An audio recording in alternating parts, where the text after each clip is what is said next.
Alright guys, this is Eve West. Thanks for tuning into my YouTube channel. My last video, actually I left off with giving you contradictions in the Bible with scripture and how contradictions correlate to all constructs of the matrix, how it splits the mind between Adam and Eve, or Isis and Ra, or the conscious or unconscious mind, or God and the devil, however you want to there's so many different concepts, if you will, or conceptual names for what I'm talking about. And so, when you evolve to a certain point, words and concepts kind of mesh into one, so to speak. And so, I talked about how in media and entertainment, the 7 deadly sins are perpetuated into our consciousness. However, we're also in the same breath shunned for embracing those particular desires that are perpetuated through the 7 deadly sins, such as gluttony. We see gluttony all the time. We go to the food court, people are forcing food down our throats for samples of all the restaurants we go to.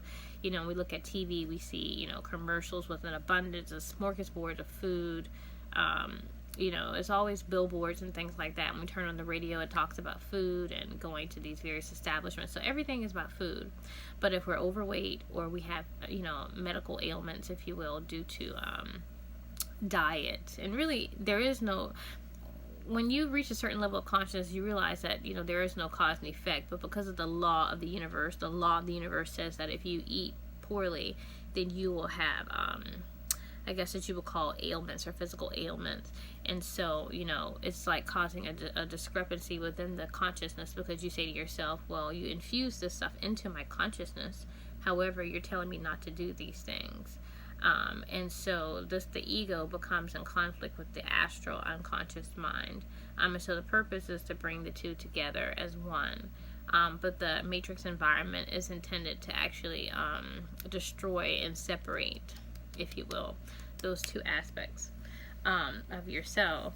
And so I really want to paint a picture of how this works with scripture, and how scripture actually does the same thing. Scripture is a metaphysical weapon, and how the masters taught scripture to the slaves, but forbid slaves to read, because when you're able to read, you're really able to process information more thoroughly with your your neocortex, your frontal cortex. Because when you're reading something, you're more so analyzing it. If something is being told to you, it really bypasses your reasoning and goes into your temporal lobe, where it becomes more unconscious. So the information is there, but the person that gave you the information has the control, as opposed to you, the slave that's been given the information.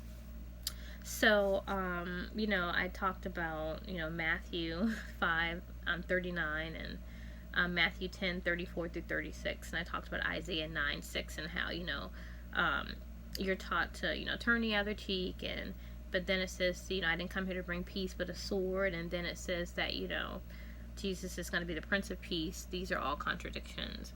So we're going to look at some more contradictions within the Bible to really paint a picture of how this world itself works to divide the conscious ego from the unconscious mind. So Matthew 5:44 reads, "But I say unto you, love your enemies, bless them that curse you, do good to them that hate you, and pray for them which spitefully use you and persecute you." And so, here it's light scripture. It's telling you, love everybody, just regardless of who they are. So you would love Saint Teresa the same way that you would love Adolf Hitler. It doesn't matter. If someone's hating you and, gassing you in the gas chamber, love them, right? But Luke 14:26, it says, "If anyone comes to me and does not hate his own father and mother, wife and children, brothers and sisters, yes, and even his own life, he cannot be my disciple." So how does it say to love your enemies in Matthew 5:44, but then it says, if you don't hate these people, your family and your life, then you can't be my disciple? That makes no sense. So here we see that, Jesus is, two different people here. Now, 1 John 4:20 reads, "If a man say, I love God, and hateth his brother, he is a liar. For he that loveth not his brother, whom he hath seen, how can he love God, whom he hath not seen?" And so, right here it says, you shouldn't If you hate your brother, you're a liar and a murderer. But it just said in Luke 14:26 that, hate your brethren. If you don't hate your brethren, then you can't be my disciple. I'm sorry. It doesn't say hate your brother. It says if you don't hate your brethren, you cannot be my disciple. And, Jesus is glorified as like the wonderful, the pinnacle of what a human being should strive to be, right? He's the closest to perfection. So looking at that scripture, it really isn't, speaking to that.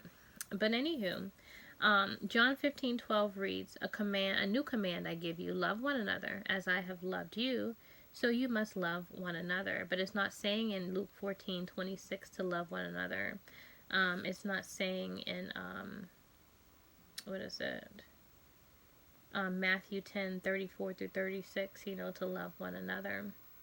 And so, these are contradictions. So it goes to show that the Freemasons, who are responsible for creating this Bible and compiling, really creating all the monotheistic religions itself, that we reincarnate into. If you incarnate into a family that's Jewish, you'll be Jewish. If you incarnate into a family that's Christian, then you'll be Christian, and so forth. So this is a very cookie cutter system.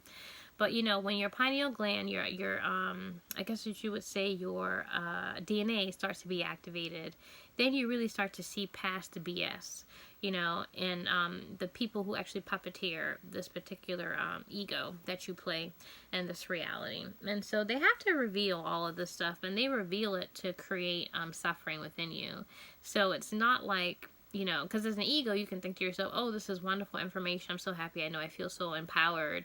But I will let you know, the more information that I have acquired, the more suffering that I've gone through, because I was conditioned as a little girl to believe in God and to believe in the Bible and that type of thing. And so to see all these lies and contradictions that are in the Bible accrues a lot of suffering within me, and a lot of negative loose energy that the parasites that created this hellhole for the Jews, which is hell, that's why we say hello, they get a good tasty meal off of that, so eat up. But anywho, 1 John 2:15. Okay, let's look at a contradiction there, because everyone's heard, about, loving the world and not loving the world. So 1 John 2:15 reads, love not the world, neither the things that are in the world. If any man love the world, the love of the Father is not in him, right? So can't love the world and have the love of the Father. Well, John 3:16 reads, for God so loved the world that he gave his only begotten Son, that whosoever believeth in him should not perish, but have everlasting life. How is it in, 1 John 2:15, it says, don't love the world. If you love the world, you don't have the love of the Father. But it says that the Father loved the world so much that he gave his only begotten Son. He didn't say that he just gave anybody. He said he gave his only Son. So he must have really loved it, right? So this makes no common sense whatsoever. It's a contradiction. And so this is what it means when they say, the old people would say, don't let the door hit you, where the good Lord split you. So let's look at the next one. It says, John 4:4 reads, ye adulterers and adulteresses, know ye not that friendship with the world is enmity with God? Whosoever will be a friend of the world is the enemy of God. Who would have known that? You love the world, you're an adulterer. Really? Is that why Cardi B has her A with a circle on there? Promoting the idea that, black women are adulterers because they love the world and they love money and they're satanic. Could be a correlation there. But, it says that because God so loved the world, he gave his only begotten Son. So, I don't really quite understand these contradictions. There's contradictions, and so when you study the mind, and I've talked about this in my last video, your mind is the totality of everything. It's not just what's been taught to you in church or, your preferences of what you watch on television or what have you. It's everything. When you're bridging your conscious with your unconscious mind, you see everything, and your mind is everything. Your mind is the entire world itself. And so because of that, and your mind encompasses all of these scripture, really, you are two people. You are, that one that doesn't love the world, and, and that super duper, I would say, you are pious, if you will. But you're also that person that's like, I love the world so much, I give my only begotten Son just for, the world. So,